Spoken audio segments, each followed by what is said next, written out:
Candide is a satirical novella written by the French philosopher and author Voltaire, published in 1759.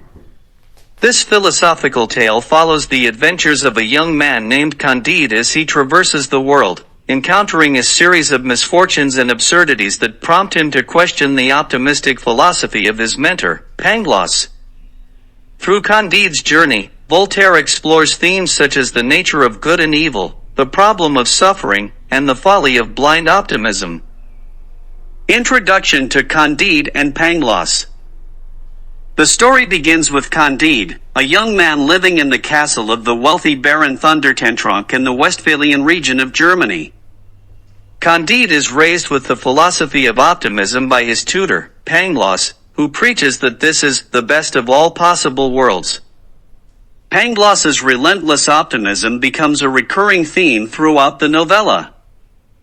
Candide is expelled from the castle when he is caught kissing the Baron's daughter, Cunegond. This event marks the beginning of Candide's journey, which takes him through a series of increasingly absurd and unfortunate situations.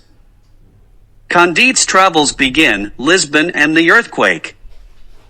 Candide's first stop is Lisbon, where he witnesses the devastating earthquake of 1755.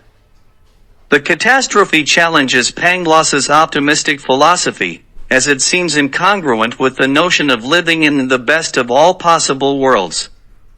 Candide is thrust into a world of suffering and disaster, facing the harsh realities that contradict Pangloss's rosy worldview. The misadventures continue, El Dorado.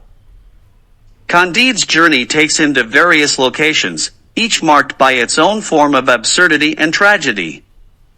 He encounters war, slavery, and corruption. One notable episode is his time in El Dorado, a utopian land where precious jewels litter the ground, gold is as common as pebbles, and all citizens live in harmony. Despite the apparent perfection of El Dorado, Candide feels compelled to leave in search of Cunegond. Reunions and betrayals, Cunegond's fate. Throughout his travels, Candide remains devoted to Cunegond, and his encounters with her drive much of the narrative. He discovers that she survived various calamities and is living in various locations across Europe.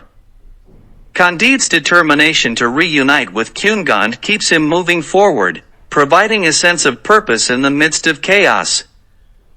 Pangloss's fate and the re-evaluation of optimism.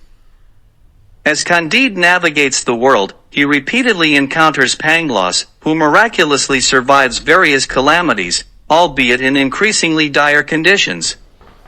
Despite his suffering, Pangloss maintains his optimistic philosophy, rationalizing each misfortune as a necessary part of the grand plan. However, as the novella progresses, Candide becomes disillusioned with Pangloss's optimism.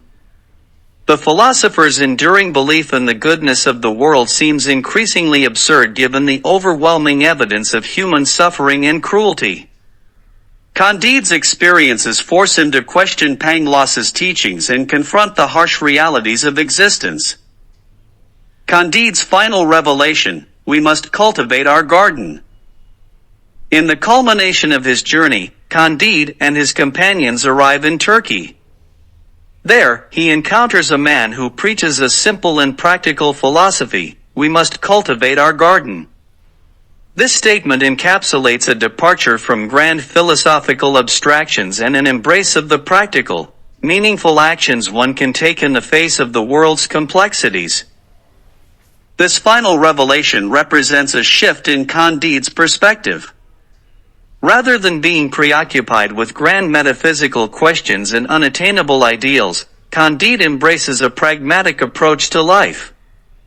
The idea of cultivating one's garden becomes a metaphor for focusing on the tangible and immediate responsibilities one has in their own sphere of influence.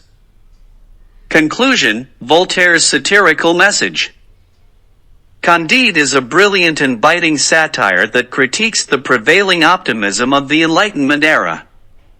Voltaire uses the character of Pangloss to satirize the philosophical optimism of thinkers like Gottfried Wilhelm Leibniz, who posited that we live in the best of all possible worlds.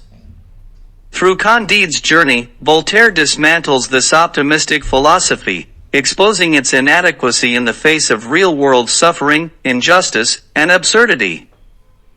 Voltaire's novella is a scathing commentary on the 18th century society, religion, and philosophy.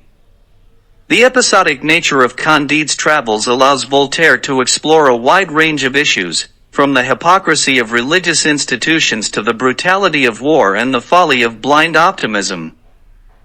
In conclusion, Candide is a timeless work that continues to captivate readers with its humor, wit, and profound philosophical insights. Voltaire's satirical critique of optimism remains relevant, prompting reflection on the complexities of human existence and the importance of facing reality with clear eyes. The novella's enduring appeal lies in its ability to entertain and provoke thought, inviting readers to question prevailing ideologies and embrace a more grounded and pragmatic approach to life.